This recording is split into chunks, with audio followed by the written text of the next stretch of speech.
Hi friends, எல்லோரும் எப்படி இருக்கீங்க? வெல்கம் டு டேஸ்டோ டேஸ்ட் தமிழ் சேனல்.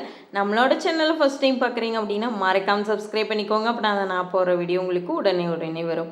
இன்றைக்கி நம்ம என்ன வீடியோ பார்க்க போகிறோம்னா ரொம்ப டேஸ்ட்டாக கத்திரிக்காய் உருளைக்கிழங்கு எல்லாம் போட்டு ஒரு நெத்திலி கருவாட்டு குழம்பு தாங்க பார்க்க போகிறோம்.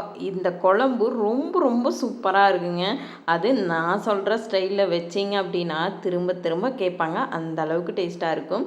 பெருசாக சாப்பிட மாட்டேன் அப்படின்னு சொல்கிறவங்க கூட இந்த மாதிரி செஞ்சு கொடுத்தீங்கன்னா நல்லா சாப்பிடுவாங்க. வாங்க எப்படி செய்யணும்னு சொல்லி பார்த்துடலாம்.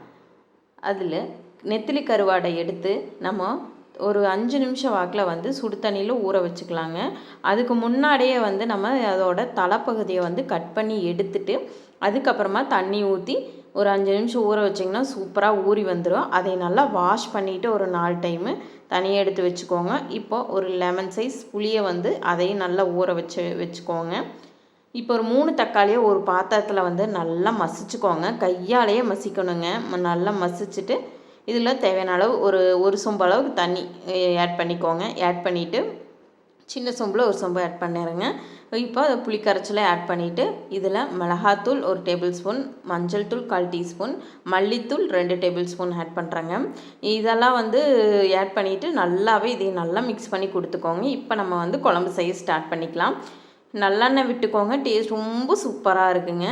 கடுகு வெந்தயம் ஆட் பண்ணிவிட்டு நல்லா பொரிஞ்சதுக்கப்புறமா சின்ன வெங்காயத்தை 2ஆக கட் பண்ணி ஆட் பண்ணிக்கிறேங்க. பூண்டு ஆட் பண்ணி கருவேப்பிலை ஆட் பண்ணி நல்லா வதக்கிக்கோங்க. இதில் பூண்டும் சின்ன வெங்காயம் அதிகமாக போடும்போது டேஸ்ட் இன்னுமே சூப்பராக இருக்குங்க. இது நல்லா இந்த மாதிரி நல்லா வதக்கி விட்டுட்டு இப்போ இதில் நம்ம கத்திரிக்காய் உருளைக்கிழங்கு 2யுமே ஆட் பண்ணிக்கலாங்க. ஆட் பண்ணிவிட்டு நல்லா இதையே நல்லா மிக்ஸ் பண்ணி விட்டுக்கோங்க. மிக்ஸ் பண்ணிவிட்டு மூடி போட்டு ஒரு 2 நிமிஷம் வேக விட்டிங்கன்னா இந்த மாதிரி சூப்பராக வெந்துடும், 3/4 வேக்காடு. அதுக்கப்புறமா நம்ம கரைச்சி வச்சுருக்க இந்த புளி தண்ணியை ஆட் பண்ணிக்கலாங்க.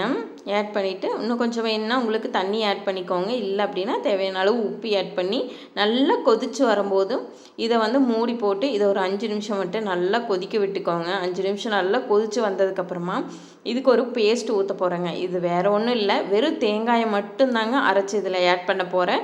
ஆட் பண்ணிவிட்டு இந்த மாதிரி தேங்காய் பேஸ்ட் ஆட் பண்ணும்போது புளி அதிகமாக சாப்பிட மாட்டேன்னு சொல்கிறவங்க இந்த மாதிரி நீங்கள் தேங்காய் பேஸ்ட் ஆட் பண்ணும்போது நல்லா விரும்பி சாப்பிடுவாங்க. அதனால தான் தேங்காய் பேஸ்ட் ஆட் பண்ணி ஒரு கொதி வந்ததுக்கப்புறமா நம்ம க்ளீன் பண்ணி வச்சுருக்க கருவாடை ஆட் பண்ணுறேங்க. ஆட் பண்ணிவிட்டு நல்லா மிக்ஸ் பண்ணி விட்டுட்டு ஓப்பன் பேன்லேயே வச்சு ஒரு 2-3 நிமிஷம் நல்லா கொதிக்க விட்டிங்கனாவே கருவாடு சூப்பராக வெந்துருங்க. மிஞ்சி போனால் ஒரு 5 நிமிஷம் தாங்க கொதிக்க வைக்கணும். இந்த மாதிரி கருவாடு சூப்பராக வந்துருச்சுங்க. அவ்வளோதாங்க, ஒரு டேஸ்டியான நெத்திலி மீன் கருவாட்டு குழம்பு ரெடி ஆயிடுச்சுங்க. மறக்காமல் இந்த மாதிரி ஸ்டைலில் செஞ்சு பாருங்கள். டேஸ்ட் ரொம்ப சூப்பராக இருக்குங்க. ஒரு டைம் செஞ்சீங்க அப்படின்னா வீட்டில் திரும்ப செய்ய சொல்லிகிட்டே இருப்பாங்க. அந்தளவுக்கு டேஸ்ட்டாக இருக்குது. மறக்காமல் இந்த வீடியோ உங்களுக்கு பிடிச்ச லைக் பண்ணுங்கள், ஷேர் பண்ணுங்கள், சப்ஸ்கிரைப் பண்ணுங்கள். மறக்காமல் உங்கள் விருப்பத்தை எப்படி இருந்துச்சுன்னு சொல்லி கமெண்ட் பாக்ஸில் கமெண்ட் பண்ணுங்கள்.